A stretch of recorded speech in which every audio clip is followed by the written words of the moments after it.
So, Nightreign came out. I don't think anybody was expecting that the newest FromSoft title was going to be anything like this at all. The first footage I saw of Nightreign was actually on Instagram. It was From Software's Instagram account. And I saw the trailer, and I thought that what I was watching was a trailer for a mod for Elden Ring. Like, I thought that it was Convergence or Reforged or any of those really popular Elden Ring mods that I guess just happened to get a trailer. But, obviously, as you can tell from the video title, that trailer was not for a mod. It was for the newest From Software game that happened to be the newest Elden Ring game, and that game ended up being Nightreign. Like most of us, I was looking forward to playing Nightreign. It's still Elden Ring. How could I have not been excited for that? Though, as time went on, I became more cautiously optimistic than anything. I thought From Software had a mental goddamn break when it was revealed that it would be a multiplayer-focused roguelike that's in the style of a battle royale like Fortnite. How does that make any sense? Like, what the fuck were they thinking? That is such an odd concept for a game. Nightreign is a game that I have a lot of thoughts on. Some of those thoughts are good, most of them are good, and a lot of them are not good. I have some pretty hot takes in this video, but I really think that just despite all of the criticism that I really do have for this game, like I don't even know how to write this next section. I basically didn't, because I love this game. I just think it is a fucking work of art. I've logged more than 140 hours of play on Nightreign, and I haven't even gotten close to tired of playing it. Not even a little bit. But how could that be with how little this game seems to deviate from Elden Ring? Because for the most part, you've seen everything in Nightreign before. To answer that question, I am going to lay the groundwork of what this game actually is. Nightreign is a multiplayer-focused game that operates off of the foundation that Elden Ring set, but with the major twist that a Fortnite-style circle is closing around you as you play. It is the only game in the modern Souls library that is designed to be played online with friends or randoms, not solo. Also, it's a roguelike, because yeah, of course it is. The concept is simple. You, and ideally 2 other players, land in a location that is technically new, Limveld. Limveld is very similar to Limgrave from Elden Ring. It is your goal to survive here for 2 days while collecting the best loot that you can find. As the day passes, a circle will start to close in around the map. And if you stay in that circle for too long, then you'll die. The circle gets smaller twice each day you're in Limveld. Once around the half-day mark where it partially closes up, and then again at night where you will be forced to go to a predetermined spot on the map. Once the circle fully closes and you reach the specified location, you will fight a small group of enemies before fighting your first night boss. Once you kill the boss, you are given a reward for killing it and a grace to spend your runes you just acquired. Then day 2 begins and you repeat the process. Once you've completed day 2, day 3 will start and you will be teleported to... I still don't know what this area is called at all. Like, I've tried looking up online and I can't really find anything, so I'm just gonna call it Finale. It's here that you'll spend the last of your runes to prepare for the Night Lord. Look, I understand why people think this game sucks. On the surface, not much has really changed. All of the enemies are still the same, not counting the Night Lords. There are almost no new weapons at all, but there are plenty of weapon changes to talk about. Limveld is basically just a remixed Limgrave, and it's the only map in the game. There is no Shadow of the Erdtree content, basically at all, except for 2 pretty not good mediocre bosses and a single talisman. It's an online-focused game with no built-in voice chat and no crossplay, and the character progression is beyond awful considering that this game is a roguelike. And just to clarify, I'm talking about outside of runs, not in runs. I am not going to deny any of this. It is completely valid criticism, but I believe, truly, that the core formula of Nightreign is so good that these problems are, for me at least, almost completely overshadowed.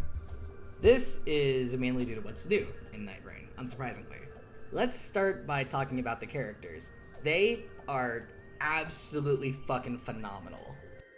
Every one of them stands out in their own unique way. The Wilder is a jack of all trades, master of none. He is the only character to have true traversal movement tech, utilizing a weapon that is basically the stake driver from Bloodborne. The Duchess is a fast-paced speedster with a contender for the best dodge in the series, and is the only character to have a B in Dex, Faith, and an A in Int, making her the perfect hybrid caster. Recluse is the most unique and complicated character in the game. She focuses purely on casting spells. She has a D in Strength and a C in Dex, but makes up for it with an S in Faith and Intelligence. Her main ability, Magic Cocktail, allows her to gather magic residue from enemies she's damaged with an element. This works even if you've hit them with a melee weapon that has an element tied to it. Once you've gathered 3 of any element in the cocktail, you can exhaust it. There are 14 different cocktail combinations in total, and they're really, really fun to play with. I actually wasn't a big fan of Recluse when I first picked up Nightreign, but after actually learning how she works, she's actually become one of my mains, and I really enjoy playing her now. And this is coming from someone who, although I do use a lot of spells when I play the Souls games, especially Elden Ring, I don't ever really focus on just pure spell casting. Although some characters are better than others, and there are some pretty clear examples of this, mainly one clear example, every single character is, at bare minimum, capable of winning a run. These characters are a major part of what makes the game so fun. Every character has their own intended playstyle that you're encouraged to stick with, but that doesn't mean that you have to play them the way that they were designed to be played. Weapon requirements are not in Nightreign. You can use any weapon with any character, no exception. The only time this is not applicable is when you get a weapon that you need to level up for, which is something that isn't really hard to achieve. This encourages some really outside-the-box thinking. A good example of this is when you're playing a character like Iron Eye. He does not excel in strength, faith, or intelligence-based weapons at all. Let's say he gets a great sword that has the element that the Night Lord you'll be fighting on day 3 is weak to. Using that weapon could ultimately be more effective than what you were using before, but you'll have to change your playstyle to make using said weapon effective. With Iron Eye, this can be an especially big problem if you're focusing on just using bows. You can also just say fuck it and not use said weapon at all, which will mean that the Night Lord will possibly be harder, but you won't have to change your playstyle to suit that Night Lord's weakness. I think that decision making like this is a really big part of what makes Nightreign so good. You really have to question if changing the way you engage with the game's combat is worth doing or not, because sometimes it will be, and sometimes it's really just not. The choices you'll make while playing Nightreign differ greatly from the choices you'd make playing Elden Ring.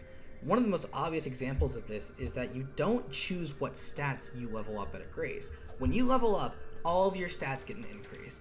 The only thought and consideration you need, really, to put into leveling up is if you want to save those runes for a shop. That's it, really. Personally, I think this change suits Nightreign pretty well overall.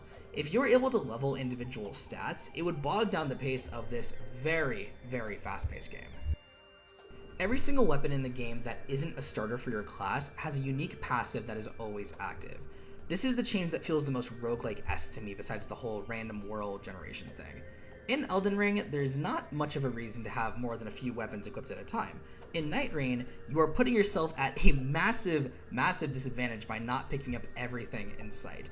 It doesn't matter if it's a weapon you will literally never use, because the weapon's passive is always active. The only exception to this is if the passive clarifies that you need to be holding it in your hand. Besides that one exception, the passive, like I said, will always be active. Some of these passives are not amazing, some of them are actually bad enough that I basically never even really want to pick them up, but the thing is that most of these passives actually stack on top of themselves. Let's say you're playing Guardian, a character who is designed to use a shield. Having a weapon which increases the effectiveness of your guard counters is great. For a common weapon passive, this bonus to guard boost damage could be around 10 to 15% on average. Now imagine if you have 3 weapons that give you the same percentage increase. Well, now your guard counters are 45% more effective. That is a much, much bigger deal than it seems. You may get a weapon passive that increases damage when two-handing a weapon. Well, that's great, but what if you're a hybrid caster? I.e., you have a weapon in one hand and a staff or a seal in the other. You have a few options. You can ignore the passive and decide to just not pick up the weapon, pick it up and start two-handing whatever your primary weapon is, or, then this is the most fun, adapt. Start two-handing your staff or seal and your primary weapon depending on the situation. I believe that these new weapon passes are what encourage you to really think about what direction you want to take your build in Nightreign, and it's what makes the build crafting in a run as fun as it is. Items have also been changed in Nightreign. Returning items like firebombs, for example, have received a major damage buff, but that isn't the only reason items are more useful. The reason items are so much better is due to three things: item limits, buffs, and the frequency of them dropping. Instead of basically having an unlimited amount of item slots like in Elden Ring, you only have 4 item slots, though this can be increased. This on its own may not make a big difference in itself, but items drop all the time in Nightreign. That may not be enough to make you want to use them, but since basically every item has received some kind of massive buff, they are so much better than they were in Elden Ring. Spells have also been changed in Nightreign. They are now assigned to the seal or catalyst you have equipped instead of being designated to the player's spell hotbar. This is one of my favorite changes in Nightreign. It really adds to the feeling of Nightreign being a much faster paced game than Elden Ring, since you can now use so many different spells at once without having to use the spell hotbar at all. Every single staff and seal always comes with 2 spells or sorceries. There are a ton of spell combinations in game, and they're generally pretty varied. My only major complaint with this is that a lot of the time you can get some pretty useless spell combinations. I'm okay with there being mediocre spell combinations, but when you get rejection on a seal for the 5th time in a run, it really does start to get annoying. It's not a major deal by any means, but it is frustrating. Character building is great during runs, but what's it like outside of that part of the game? Well, it's actually close to the worst part of the entire game. I'm going to use Hades as the gold standard for roguelike character customization. In Hades, there's an outrageous amount of customization and build variety you can set yourself up with before doing a run. There's the heat system, the Mirror of Night, weapon aspects, and so much more. In Nightreign, the only real customization outside of a run that you'll have access to is changing your costume and your relic right, and that's basically it. Relic rights are pretty simple. Whenever you end a run, you are rewarded with relics and merc. Relics can be equipped on a character to grant unique buffs such as boosting damage of a certain spell type or increasing the effectiveness of your character's abilities. Merc is a currency that can be spent on 2 different things: costumes and rolling for random relics. The problem doesn't have much to do with the relics themselves. I think that it's a surprisingly good system that encourages playing the same characters in different ways. The problem is that we should have gotten more than just relic rights. It is shocking to me that we don't have the option of starting out with a talisman or being able to increase the rarity of passive effects on certain weapons. There are so many interesting things that they could have done, but what they gave us was basically the bare minimum.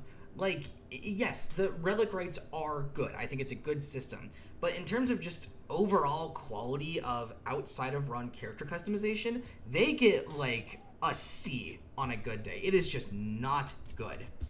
By this point, I've probably made it clear that Nightreign isn't just Elden Ring with roguelike elements.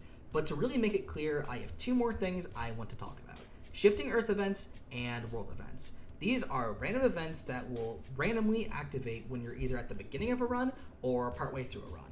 These events are generally great, but I do have some criticisms.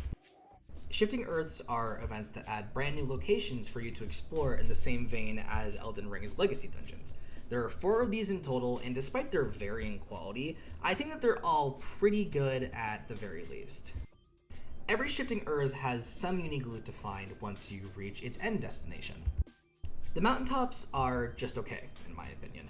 I wasn't really a big fan of the area in Elden Ring, and it's just as boring to explore this time around.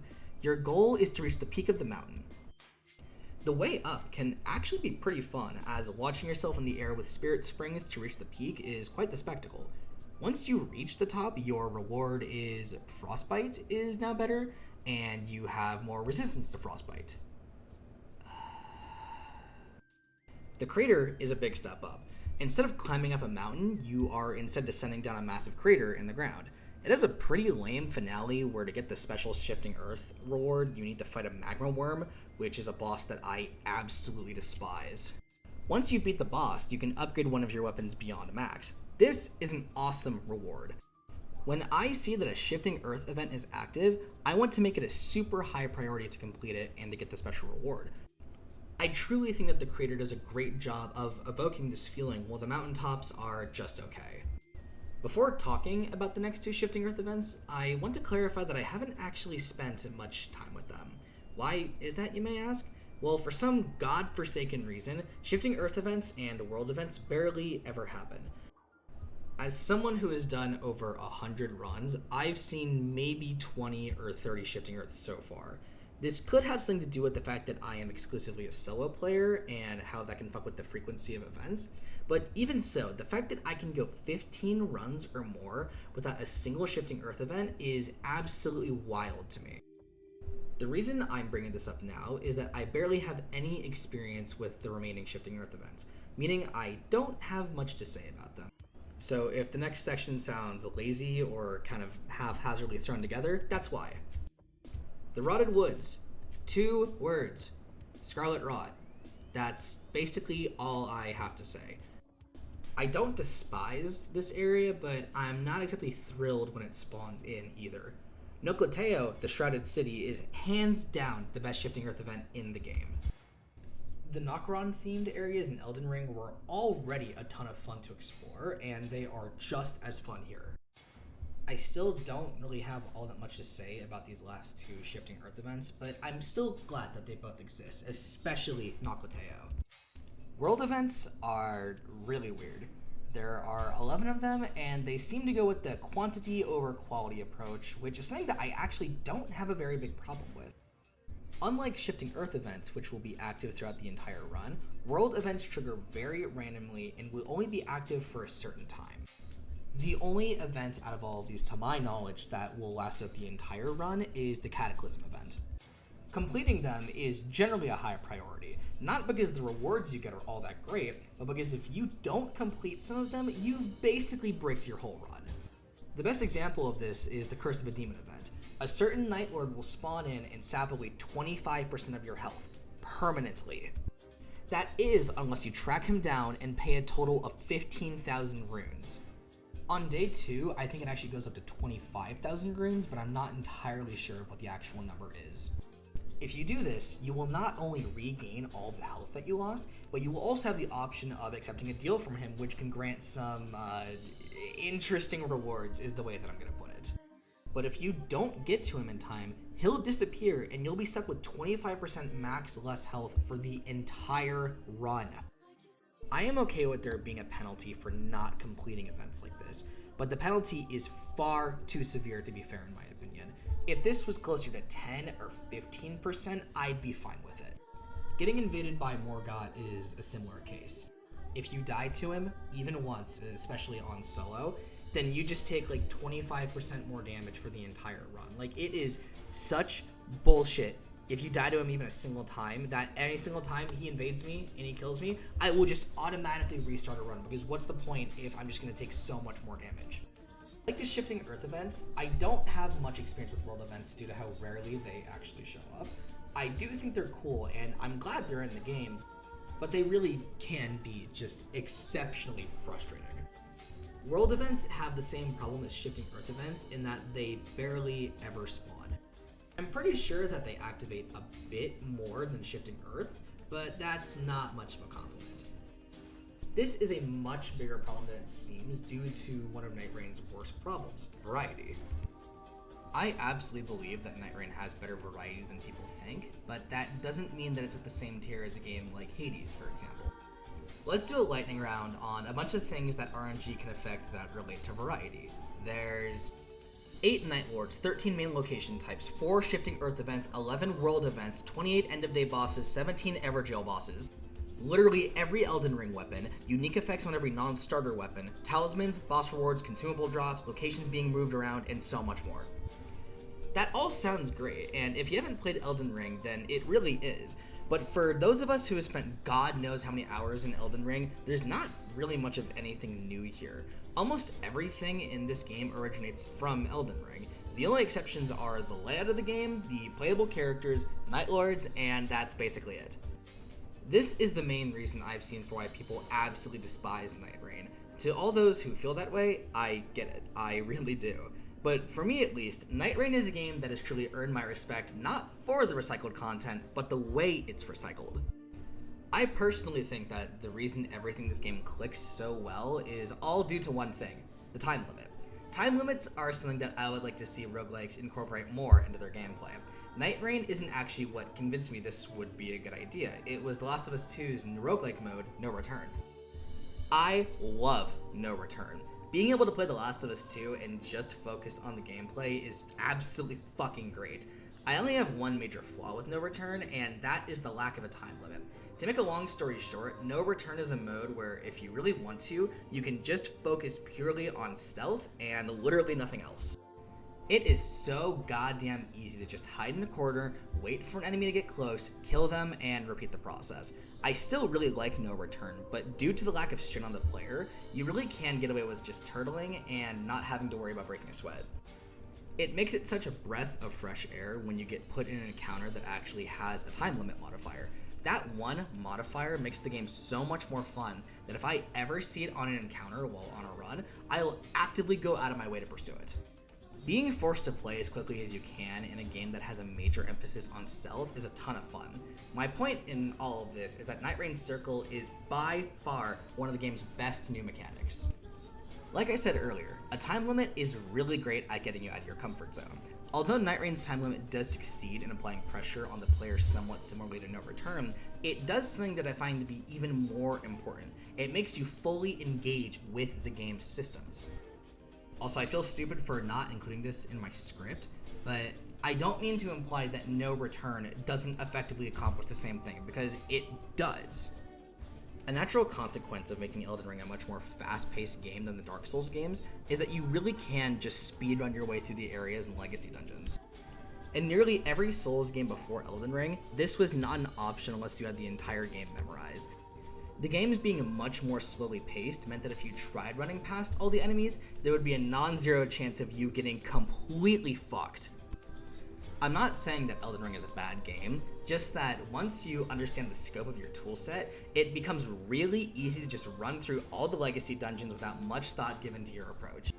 This problem is technically still in Nightreign, but on a scale that is so small that I barely ever end up noticing it, and it's all thanks to the circle.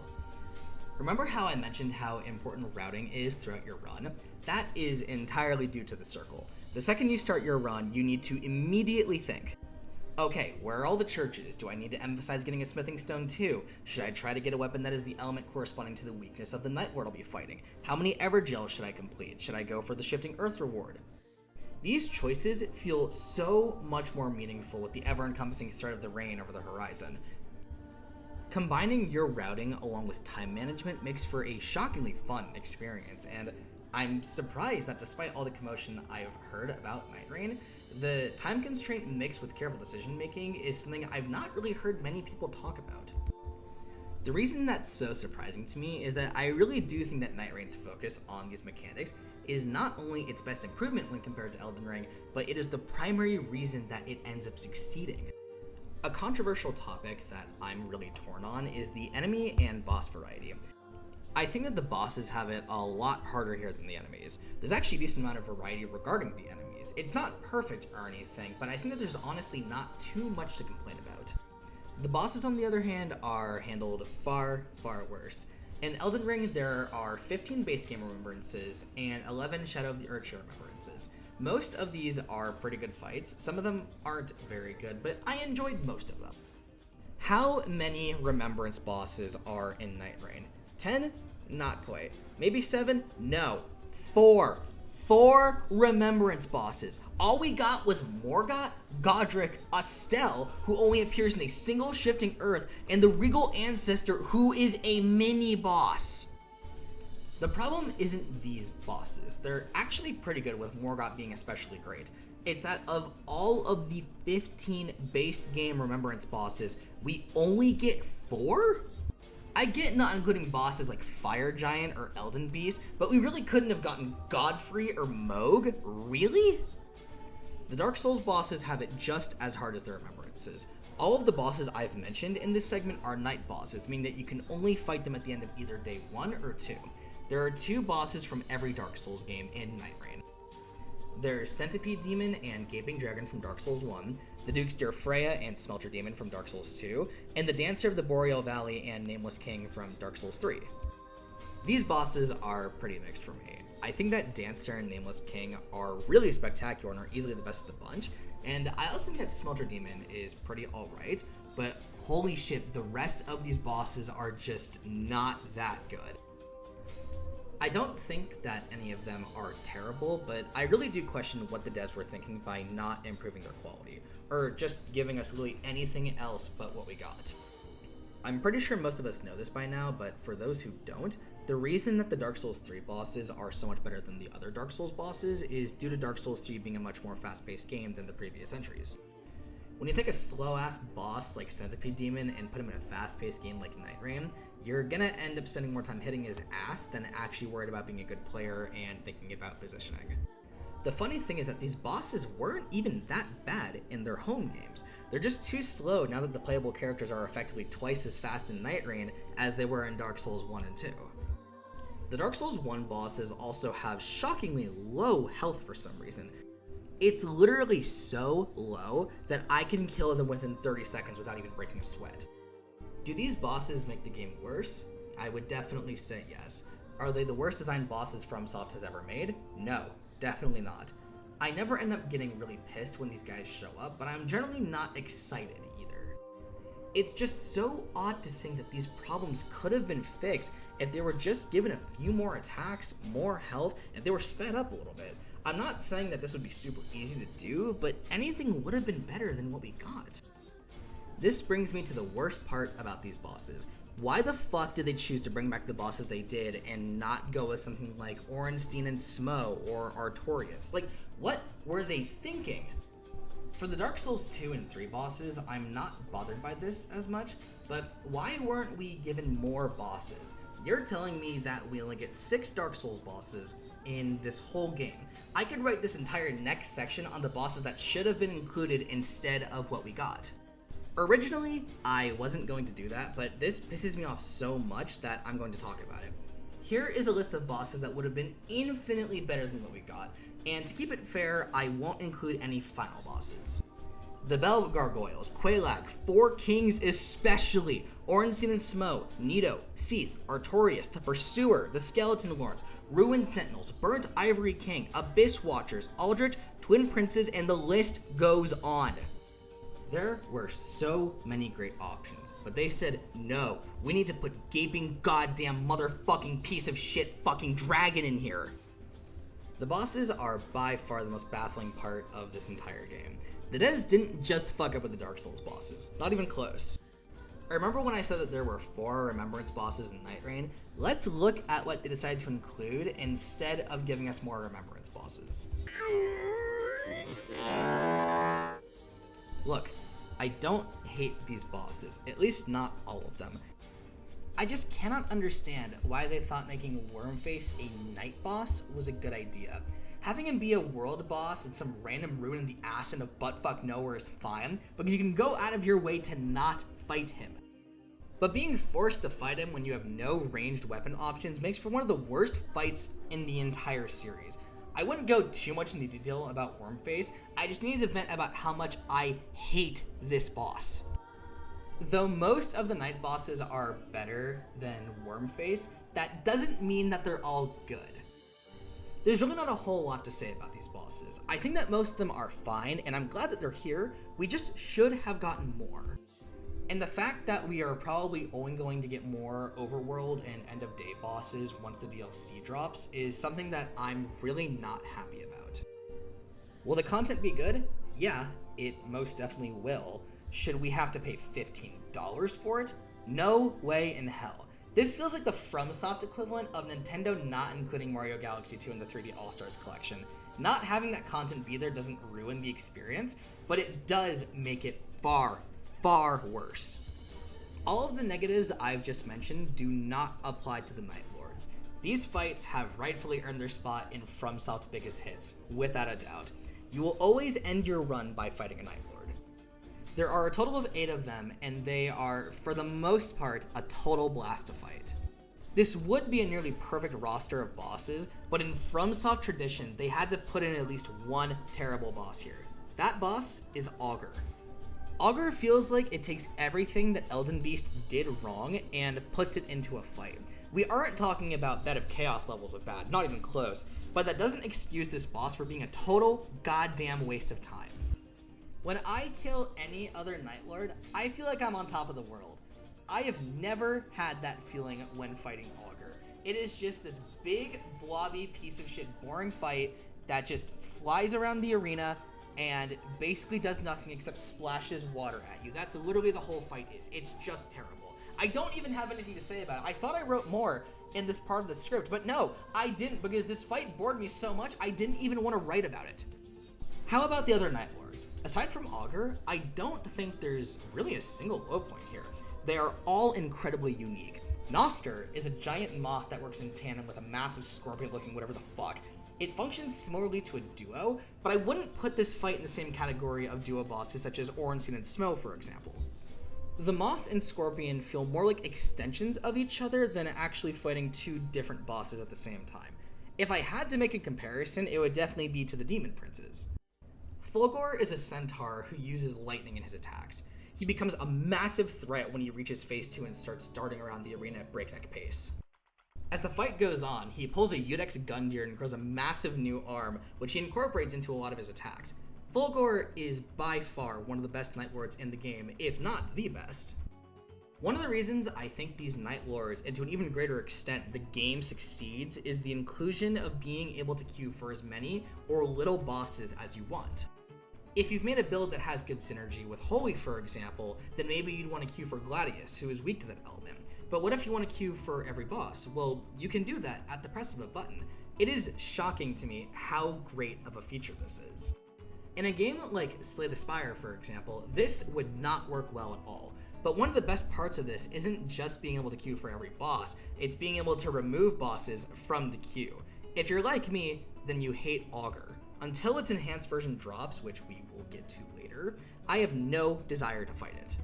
So what I do for most of my runs is to select every single boss except for Augur. This guarantees that regardless of which Night Lord I end up fighting, I know I'll end up enjoying it because Augur won't be in the pool. A huge reason why this is great is due to Night Lord elemental weaknesses.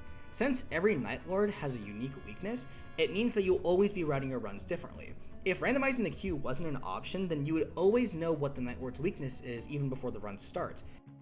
This is one of the main reasons Nightreign is as replayable as it is. I think this is a good time to mention one of the most important parts of this video. I am almost exclusively a solo player. Solo play is something I was worried about when I first started playing Nightreign. I thought that it would be an unbalanced disaster and that the only way to actually enjoy this game would be multiplayer. As someone who has over 140 hours on Nightreign as a solo player, what's my verdict? Solo really isn't as hard as people say, and I really enjoy it. I definitely need to preface this next section by saying that I really don't have that much time in multiplayer. My in-game stats shown that I haven't done a multiplayer expedition in over 100 plus runs. All of what you've heard me talk about comes from the experience of a solo player. I have at most probably 5 hours of multiplayer experience, and it was pretty miserable. Not because the game had bad multiplayer balancing, but because my teammates were absolutely awful. You know how if you play a multiplayer game like Team Fortress 2 and get a few bad teammates you can still win? Yeah, that shit isn't gonna fly in Nightreign.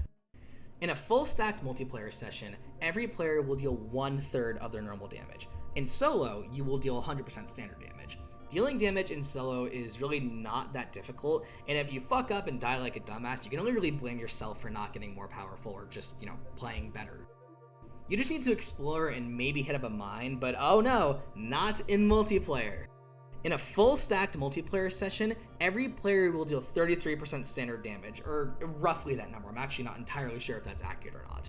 If even one of your teammates decides to fuck off and go exploring on their own, then you are screwed.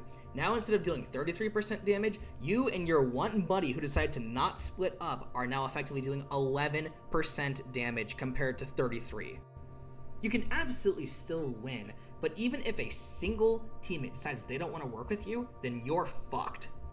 I'm not saying that this damage being spread out amongst all players is bad design by any means. What I am saying is that the randoms you're matched with just seem like they have been fucking lobotomized. If you're playing online and you see that a player has dropped a beacon, you'd most likely end up thinking, oh, I should probably go here. I wouldn't want my teammates to get scrapped without me. If Nightreign players actually thought like this, then I would probably play online more. Instead, their natural instincts tell them that if something has a pulse, it means that it has to die. The main reason this is actually a problem is the lack of voice chat. If you're playing with friends, that's not a big deal, as you can just use Discord or whatever you want. But if you're playing with randoms, the only way to communicate with them is by flailing your body around, maybe using a gesture or a prattling pate, dropping beacons, and that's basically it. FromSoft, what in the abominable fuck were you thinking? There were so many ways to incorporate communication with players, and they didn't even do the bare minimum. The only new way to communicate is to drop beacons, which does work surprisingly well, but if we couldn't do that, I would give them an F for effort. Something else that's different from solo is how reviving works. I think that this system is fantastic. Whenever you lose all of your health, you enter a near-death state. Players don't revive you by sitting through a lengthy revive animation. Instead, you are revived by having your teammates beat the ever-loving shit out of you. This seems like a really stupid idea, but it actually works surprisingly well for the most part. I have two major complaints with this system. First being how many hits it takes to revive you. Reviving players shouldn't be an instant action that doesn't require planning. I really do believe that, but holy shit, it takes a ton of damage to revive a player. The amount of hits it takes to revive a player increases depending on the amount of times they've died before making contact with the side of grace. The first time reviving a player isn't too bad, but it's when they've died more than once that my grievances start to show. After their second death, it takes so long to revive them. There's a reason that most of the Nightreign memes out there are about reviving. If a player is unable to revive or hit you after a certain point, you will exit the near-death state and die. You will then respawn somewhere close to where you died. I like this conceptually, but the execution has some problems. The main problem I have with this system is how much time you spend doing nothing. I have been a single hit away from being revived just for my teammate to eat shit, and now my revive meter is charging back to max, and oh my god, what's the fucking point of living anymore? I think that this would have been much better if you could be resummoned as a weaker, ghostly version of yourself that could hold enemies at bay while your squad revives you. This would be a balancing nightmare, sure, but I think that with how the near-death state functions currently, it is in dire need of a buff for players. Also, I think that the player hitboxes are way too goddamn small. You can literally attempt to hit a player at point blank, and it can still manage to miss. The most important thing to mention when talking about solo is not actually about the damage the player deals, it's about how enemy encounters are structured. What I'm about to say isn't intended to be criticism, it's more about understanding. Nightreign is designed for 3 players. The most obvious way that this is seen is the way that enemy encounters are designed. A lot of the mob fights in Nightreign have a lot of enemies in them. One of the best examples of this is the Everjail fight where you fight the Beastly Brigade. This is an enemy encounter that spawns 7 enemies that all have a decent amount of health. If you've got a weapon that does high stance damage, this fight isn't too hard. But let's say you choose to fight them with a weapon that has weak stance damage along with having no ranged options. That is a surefire way of getting fucked. In multiplayer, this generally isn't an issue since you have teammates to help draw the aggro. But if you choose to do this fight solo, then you're in for a rude awakening if your only instinct is to rush in heads first. Fights like this can legitimately be aggravating in solo if things go badly for you. The thing that's interesting about these fights is that when you're fighting more than one opponent at a time, the aggro will end up changing if you're in solo. making it so that you won't get ganked by every enemy that so much as glances at you. It's one of the many great changes that help to keep solo balanced. One of the most interesting changes in solo is how reviving has been revamped. In solo, you can purchase an item called a Wending Grace for 10,000 runes. It will revive you should you die in an end-of-day boss encounter or a Night Lord. You can actually obtain Wending Graces in multiplayer, but it's an incredibly rare drop from bosses and you cannot buy them in multiplayer, only in solo. Being able to buy them can end up being what ends up winning you most of your runs, but there's a catch. You can only buy a single Wending Grace, for the most part, kinda not really. If a township spawns in your run, then the merchant there will sell you an additional one. That, and they can be given as a reward choice for killing a boss, and can always be purchased at the end of a run, regardless of how many you have. Another great part of the system is that you will always be given a free revive for an end-of-day boss and a Night Lord. The great thing about it is that it will always replenish after defeating an end-of-day boss. All of this makes solo play so much less miserable than it could have been. If these revives weren't in the game, then I don't know if I'd be able to tolerate playing solo. Say you get lucky and manage to come across a shop, a township, a boss that drops a Wending Grace for you, and having enough runes to buy one at the end of a run. That means that you'll literally have 4 Wending Graces and an automatic revive. That's 5 revives in total. This is extremely rare, and I think I've only had it happen to me like maybe 4 or 5 times out of well over 100 runs. Something that only happened recently was the release of Everdark Sovereigns. A lot of what I'm going to talk about here was originally going to be much earlier in the video, but I decided that it fit better here. Everdark Sovereigns are basically Nightrein's version of Sekiro's inner bosses. The first Everdark Sovereign fight we got was Adele. This fight was absolutely brutal. Adele's base fight is fairly easy compared to the other Night Lords like Nostra or Libra, for example, but his Everdark form is, for now at least, definitely one of the harder Night Lords. These new versions of the Night Lords are great, but something that I'm not a big fan of is the new shop. Once you've defeated your first Everdark Sovereign, you'll gain access to a brand new currency called Sovereign Sigils. These sigils can only be obtained by defeating Everdark Sovereigns. These sigils are mostly used to buy items that you normally just spend Merc on. These include some brand new relic rights, which are actually really fun and really unique. You can buy more goblets, or whatever they're called, the things that you can put your relics into to actually build around your character. You can buy all of the costumes that you could have gotten with Merc, just this time with Sovereign Sigils. But the thing that is really unique about this shop is that you're able to spend sigils to make it so that your next run will have a Shifting Earth active. I don't entirely hate this, but I think it was executed just really badly. The reason I think this is bad has less to do with the shop, and more because of how bad Nightreign is with including daily runs or modifiers. The inclusion of Everdarks is great. I really don't have any complaints with the bosses themselves. My problem is that when you take a game like Nightreign, which has a heavy emphasis on variety, or at least trying to have even a semblance of variety, and then you don't add in anything that resembles a daily run at all. I personally don't engage with daily runs in roguelikes all that much. I think that they're great, but I often end up feeling like I'm railroaded onto an ultra-specific playstyle that I don't find very fun. I think that Slay the Spire is a good example of this.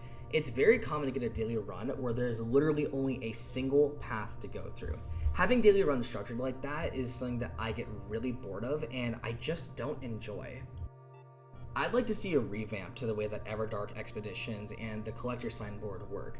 I think that if they changed it so that every day, or even better after every attempted daily run, there's always a new Everdark in the boss pool instead of it only being changed once a week. Imagine if they'd also given us unique modifiers for that Everdark run, like having the Night Lord's elemental weakness change, or having certain weapon types spawn in more frequently, or not at all. Maybe have it so that a Shifting Earth will always be active, or at the very least make it more likely. They could make it so that you cannot access a normally easy to get to area like a church until you kill a boss in that area. You would also get sigils for completing the daily run. I think that this would possibly need some balancing, and the amount of sigils you get for completing a run would maybe need to be tweaked, but I don't really think that would be a big deal. And they could still keep the weekly Everdarks in the pool while including everything that I've just mentioned, the whole daily run thing, making it so that we can still get the system we have while including something new. I'm not completely against being able to confirm that you'll get a shifting earth in your next run by spending currency. What I am against is making it so that the only consistent way to have this happen is to fight the same Everdark boss over and over and over again to get a ton of currency, which you'll then have to repeatedly spend to confirm that you'll get a shifting earth. A way this could have been improved is to give us the option to make it so that you'll always have a shifting earth, meaning that one will always be active, but the chance of getting a specific one is still effectively 1 in 4, making it so that it'll always happen. Being able to make the shifting earth random instead of choosing a specific event is something that I think would massively improve the system. I'm surprised that you can't do this already, considering that you're able to randomize the Night Lords that you'll be fighting. Nightreign is a game that is as perplexing as it is great. There are so many odd decisions that I cannot wrap my head around. Even with that being said, I adore this game. It is so goddamn addicting even after over 140 hours of play. There's a good reason that this script is, jeez fucking Christ, 15 pages, oh my god. If this review has piqued your interest in Nightreign even a little bit, then please do yourself a favor and play it. Solo play is not as hard as people make it out to be, but if you're playing this game exclusively solo and don't have a lot of experience with other Souls games, then I would say that you may want to take some time to improve before playing Nightreign, as it really can be a brutal experience. This is the first video like this that I've ever done, and there were a lot more things that I wanted to talk about, but I had a really hard time actually fitting them in the script, as, I mean, this in itself took me over 3 weeks to actually make. So a lot of the thoughts that I wasn't able to actually put into the script, I actually want to just talk about unscripted at the end. The first thing I want to say is that when I recorded the last chunk of this video, I didn't realize that I was actually having a pseudo asthma attack. So if it sounds kind of fucked up, that's the reason why. Something that I totally forgot to put in my review is, and I don't remember where I saw this, but someone online said that the fact that we don't have even just an extra little area like the Weeping Peninsula to go to is just really, really surprising. Like, Limveld is a good area, and I like it, and I think it's very well made, but the fact that it's the only map in the game is really surprising. Like, no Landell, like, no mountaintop. I mean, technically we get mountaintops of the giants, but it's a shifting earth event. It's just really surprising that there was only one core map in the game. Something that I'm only kind of realizing now that I didn't put in this video was that I never talked about the round table hold. I really like what they did with it in Nightreign. They didn't really change it all that much, but we get to explore it a bit more. There's kind of a bit more to do, which I think is really, really cool. And I think that the music that plays while on the round table hold is absolutely phenomenal. That's also something I didn't really talk about. The score in Nightreign is really, really good. Mainly the Night Lords, their themes are just exceptional. The songs that play when you're just playing normally in Nightreign, just like exploring like during the day segments, aren't really that crazy. I don't dislike it by any means, but it is a game that I have found myself putting on a lot of music when I play. I think that's basically everything I have to say. Thank you to everyone who decided to watch this 45+ minute long video. I put a lot of time into this. It took way longer than I would care to admit to actually make. It was honestly way more than 3 weeks, but I put a lot of time into this video. It was a real passion project of mine, and I plan on making more videos like this on my channel. I'm currently working on a review for Claire Obscure Expedition 33. It's not really a review and more of just my own thoughts, which in itself is kind of a review. But I'm working on that. It'll probably be, I'm gonna guess around the same length as this video. I honestly have no idea. But if you're interested, stay tuned for when that comes out. That's basically it. Thank you to everyone who watched this video. I really appreciate it, and I'll catch you in the next one.